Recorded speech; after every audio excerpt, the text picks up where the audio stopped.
Hey, what's up? In this video, I want to show you two things that I absolutely love about Figma. Let's go.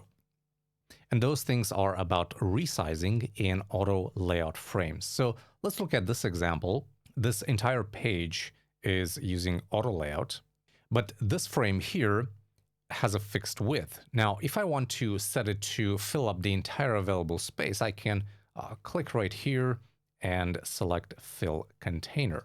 And surely enough, that's going to work. But there is actually a faster way. So if I undo this, I can hold down Option or Alt and double click either of the side edges of this frame. And by doing that, Figma will automatically set it to fill container. I can do the same for this frame here.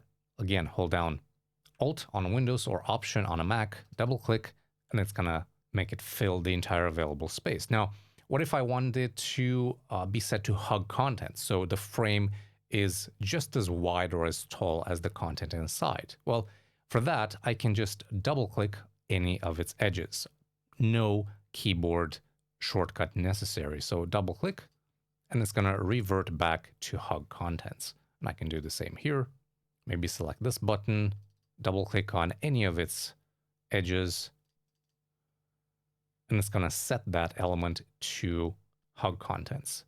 This is something I use all the time in Figma, and it saves me just so much time because I work just so much faster. So I absolutely love this way of resizing frames in auto layout, and I hope you'll find it useful as well. If you like this video, make sure to hit that like button and subscribe to my channel for more content like this. I'm Adi, and until next time, take care.